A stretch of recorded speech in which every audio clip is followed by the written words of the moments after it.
Hey folks, thanks for joining me today for this 4Runner video. If you're not into off-roading, the rest of this video is probably going to seem kind of stupid, and you might think like, why do people do this to vehicles? It's probably not the video for you. But if you are into off-roading and you're interested in how great the stock skid plate is or versus a aftermarket skid plate, then you've probably landed on the correct video. Hopefully you'll continue to watch it, and hopefully I can provide you some information maybe you didn't have before. So this is the stock skid plate, or I think it's Toyota sometimes likes to call them stone guards. And I heard somebody mention that on a forum once, and I thought, man, that's probably a pretty applicable way to put them, terminology for them is what I would guess, So here's how this ended up after one trip off-road. Now I did some more, not super extreme stuff, but extreme enough to put multiple small dents in there, larger dents, big dent, and a huge dent, okay?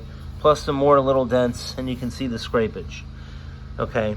Now, some of you are gonna be like, well, obviously that thing's a piece of junk. Well, to a certain extent, yes, but if you look at the gas tank looks fine. Now, would I continue to use this over and over again, as thin as that metal is? No, I would not.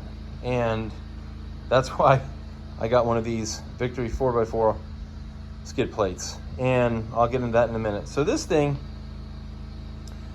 I mean, one of the benefits of this is that it's there, so it did provide some protection. My gas tank didn't take any gashes. There's nothing on the 4Runner right now, but that's just because I've been, mostly it's a daily driver, but I occasionally like to get off-road here and there. And so I decided to replace it because I'm not going to bang this thing out and then put it back on, because I just don't think it's going to continue to hold up. It's eventually going to catch on one of these things, one of these holes or something, and just tear it up, and potentially the gas tank too. And that seems like it would be a really, really bad thing to happen. So that is a whole 18 or 19 pounds to give you some perspective. The hardware right here is about 7 pounds for the Victory 4x4. So this is the actual plate is 44 pounds. So those two together, about 51 pounds. I think on their website they say 55. I'm not sure if that was like shipping weight or whatever, but I measured, could be my scales wrong right there, who knows. But anyways, it's 2.5 to almost 3 times the weight. So that is the drawback, is that it's going to make the 4Runner heavier, and it's already pretty heavy. That's already several hundred pounds heavier than it was when I bought it. With the winch, the sliders, and the other skid plates and stuff. But in any case, if you want to protect things and you want to go off-road and do some, semi-serious off-roading, then aftermarket skid plates is the way to go. If you're just doing regular trails and stuff, I think you can get away with this. Some very, very mild, obstacles, I think you can get away with this. Obviously, I got away with it one time with doing some, remotely crazy stuff. So but I wouldn't keep it on there for any length of time doing, serious stuff, And then I will say about these right here are, pretty substantial. When I saw the video, I was like, man, I was kind of upset because they look kind of chintzy, but these things are thick. The brackets that hold it up, so you have to kind of assemble it. There's 4 brackets, and they're pretty beefy looking. I mean, I feel a little bit better about the purchase after actually seeing it in person versus, watching the video. And then these bolts are, pretty good size too. They got some smaller bolts in there.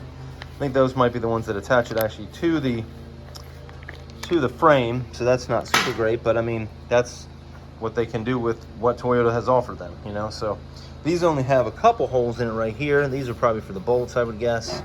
Another open area there, another open area there, probably for the bolt, and I'm gonna guess the bolt. So, and that's the difference here too, is this thing's has a bunch of holes in it, which, probably keeps down on weight, but it's also, flimsy. So, in any case, I'm not going to show the install on this. I'm sorry if you were waiting for that. You can look at their website, 4x4 Off-Road or JCR, or 4x4, Victory 4x4 or JCR Off-Road. I'm sorry I confused those. They're the same company. The JCR part does a lot of Jeep and Bronco stuff, and the Victory 4x4 does a lot of Toyota stuff. So they're basically in the same shop or adjacent shops or something like that. But these products are made in America, in I think Michigan, I believe, if I'm not mistaken.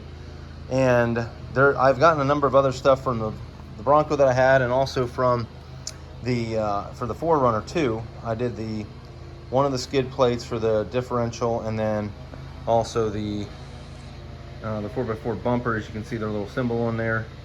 That's the winch bumper, and I'll probably do the Viper wing cuts eventually, the fender things that they have. In any case, I think their stuff is pretty good. I've actually gotten some RCI skid plates too, and their stuff is good as well. They're very comparable with each other. So, I mean, I'd recommend either one. Just do your research. Both of them are American companies, so I like that. But anyways, that's my rundown of the, stock skid plate here versus the Victory 4x4 one right there with all the hardware on top of it. And if you like this video, hit the like button. I'd appreciate that. And hopefully I'll see you in the next video. Thanks. Bye-bye.